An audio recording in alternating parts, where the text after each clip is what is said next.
بسم اللہ الرحمن الرحیم۔ قربانی حضرت ابراہیم علیہ السلام اور ان کے بیٹے حضرت اسماعیل علیہ السلام کی سنت ہے اور اسلام کی اہم عبادت ہے۔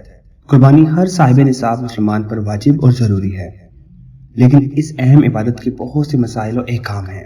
قربانی کا ثواب بہت بڑا ہے۔ نبی اکرم صلی اللہ علیہ وسلم نے فرمایا، قربانی کے دنوں میں قربانی سے زیادہ کوئی چیز اللہ تعالیٰ کو پسند نہیں۔ ان دنوں میں یہ نیک کام سب نیکیوں سے بڑھ کر ہے، اور قربانی کرتے وقت خون کا جو قطرہ زمین پر گرتا ہے تو زمین تک پہنچنے سے پہلے ہی اللہ تعالیٰ کے ہاں قبول ہو جاتا ہے۔ آپ صلی اللہ علیہ وسلم کا فرمان ہے، قربانی کے جانور کے بدن پر جتنے بال ہوتے ہیں، ہر بال کے بدلے ایک نیکی لکھی جاتی ہے۔ آپ صلی اللہ علیہ وسلم نے ارشاد فرمایا، قربانی تمہارے باپ یعنی حضرت ابراہیم علیہ السلام کی سنت ہے۔ صحابی رضی اللہ تعالیٰ عنہ نے پوچھا، ہمارے لیے اس میں کیا ثواب ہے؟ آپ صلی اللہ علیہ وسلم نے فرمایا، ایک بال کے عوض ایک نیکی ہے۔ ان کے متعلق فرمایا، اس کے ایک بال کے عوض بھی ایک نیکی ہے۔ علاوہ ازیں یہ کہ نبی اکرم صلی اللہ علیہ وسلم نے ہجرت کے بعد قربانی کرنے پر ہمیشگی اختیار فرمائی اور نہ کرنے پر سخت وعید بیان فرمائی ہے۔ چنانچہ آپ صلی اللہ علیہ وسلم کا ارشاد ہے، جو شخص قربانی نہ کرے تو وہ ہماری عیدگاہ میں بھی نہ آئے۔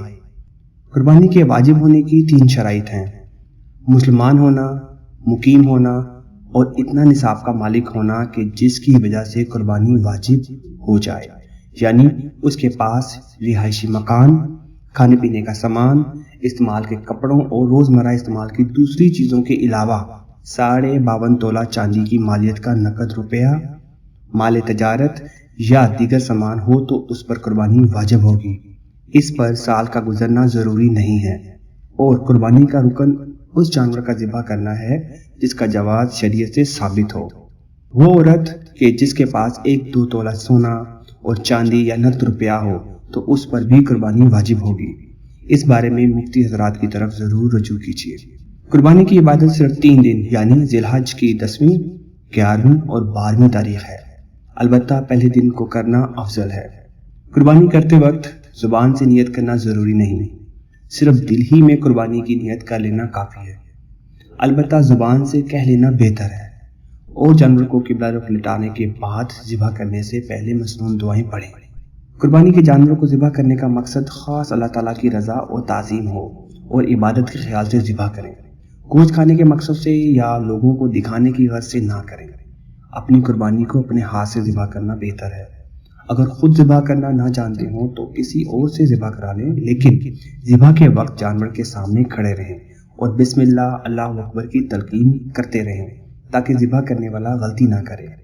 جانور کو قبلہ رخ لٹا کر ذبح کرنے والا خود بھی قبلے کی طرف منہ کر کے مسنون دعا پڑھ لے، پھر اللہ تعالیٰ کا نام لیتے ہوئے شرعی طریقے کے مطابق حلقوم یعنی سانس کی نالی اور خون کی رگیں کاٹ دے، لیکن اس کا خیال رکھے کہ گردن کو پورا کاٹ کر الگ نہ کیا جائے اور نہ ہی حرام مغز تک کاٹا جائے، بلکہ حلقوم اور اس کے اطراف کے خون کی 2 رگیں کاٹ دے۔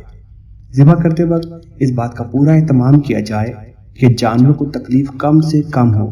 نبی اکرم صلی اللہ علیہ وسلم کا فرمان ہے، ذبح کرنے سے پہلے چھری تیز کی جائے، ایک جانور کو دوسرے کے سامنے ذبح نہ کیا جائے اور حلقوم وغیرہ پورا کاٹا جائے تاکہ روح نکلنے میں سہولت اور آسانی ہو، اور جانور کے سامنے چھری بھی تیز نہ کریں۔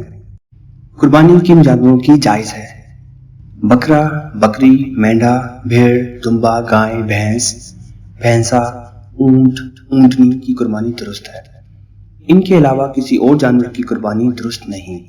گائے، بھینس، اونٹ میں اگر 7 آدمی شریک ہو کر قربانی کریں تو بھی درست ہے، مگر ضروری ہے کہ کسی کا حصہ 7ویں حصے سے کم نہ ہو، اور یہ شرط ہے کہ سب کی نیت قربانی یا عقیقے کی ہو، صرف گوشت کھانے کے لیے حصہ رکھنا مقصود نہ ہو۔ اگر ایک آدمی کی نیت بھی صحیح نہ ہو تو کسی کی بھی قربانی صحیح نہ ہوگی۔ بکرا بکری 1 سال کا پورا ہونا ضروری ہے۔ بھیڑ اور دمبا اگر اتنا فربا اور تیار ہو کے دیکھنے میں سال بھر کا معلوم ہو تو وہ بھی جائز ہے۔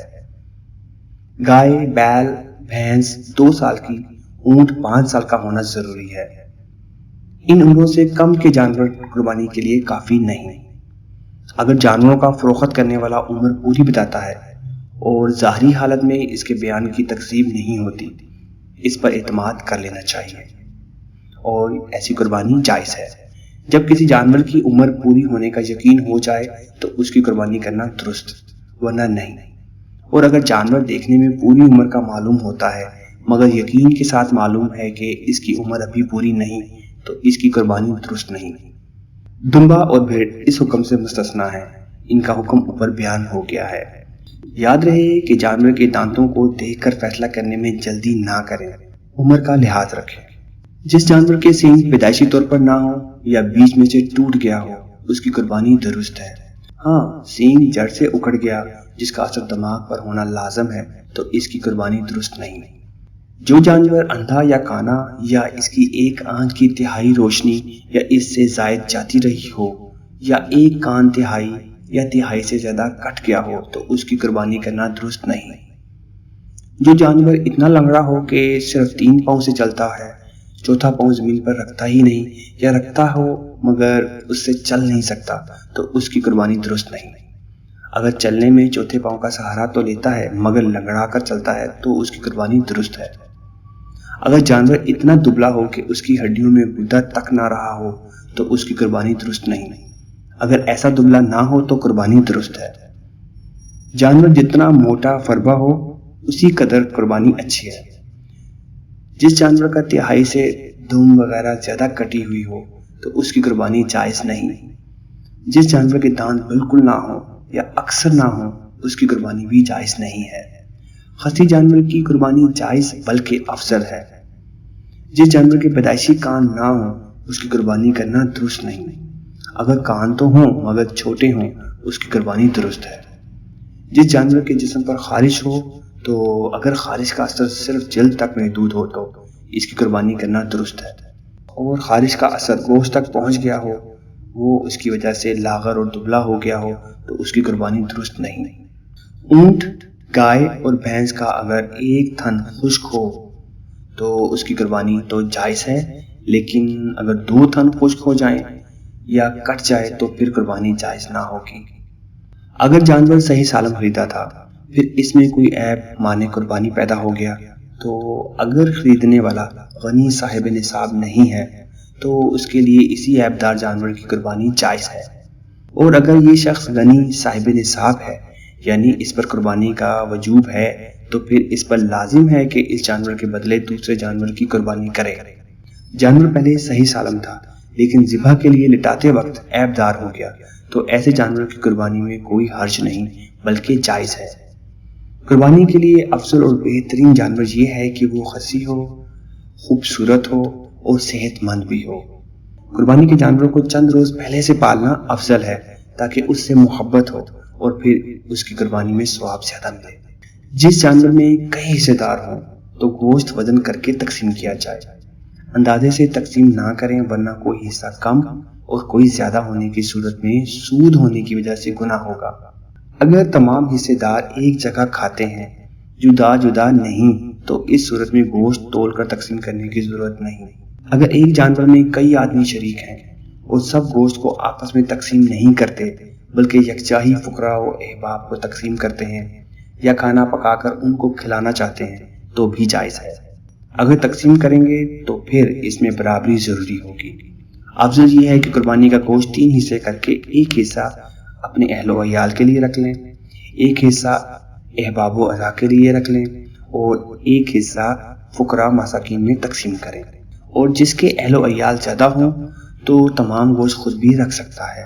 لیکن گوشت بانٹنے کا اچھا طریقہ یہ ہے کہ اپنے خرچ کے موافق نکال کر باقی فقراء اور عزیز و اقارب میں تقسیم کر دیا جائے، اور ان لوگوں کا لحاظ خصوصیت کے ساتھ زیادہ رکھنا چاہیے جو وسعت اور استطاعت نہ ہونے کی وجہ سے قربانی نہیں کر سکتے۔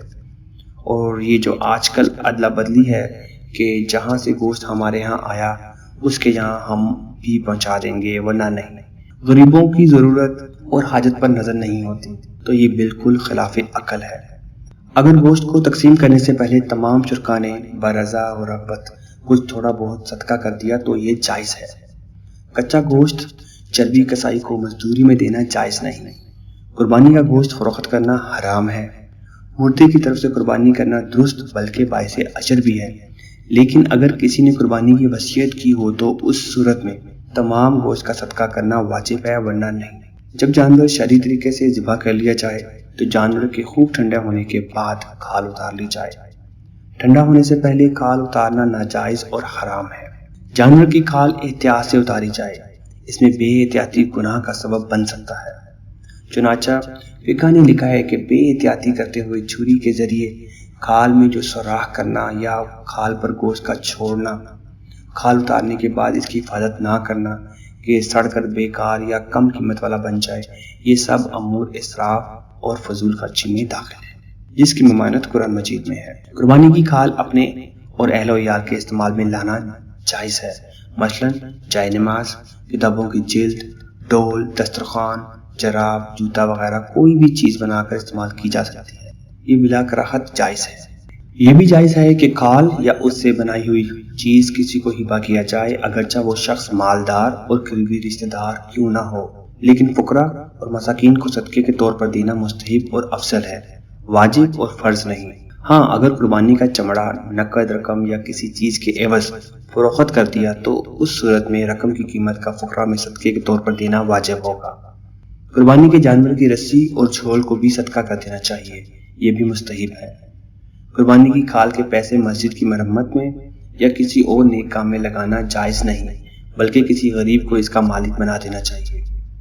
قربانی کی کھال قصاب، امام اور مؤذن کو بطور اجرت دینا جائز نہیں۔ قربانی کے جانور میں جتنے لوگ شریک ہوں گے وہ کھال میں بھی اپنے اپنے حصے کے برابر شریک ہوں گے۔ کسی ایک شریک کو یہ کھال دینا باقی شرکا کی اجازت کے بغیر اپنے استعمال میں لانا یا کسی اور کو دینا جائز نہ ہوگا۔ اللہ تعالیٰ سے دعا ہے کہ اللہ تعالیٰ تمام مسلمانوں کو قربانی کی عبادت صحیح اصولوں کے ساتھ ادا کرنے کی توفیق عطا فرمائے، آمین۔ اگر آپ کو ویڈیو پسند آئی ہے تو پلیز لائک کریں، شیئر کریں اور کمنٹ کریں اور سبسکرائب کرنا بالکل نہ بھولیں۔ جزاک اللہ۔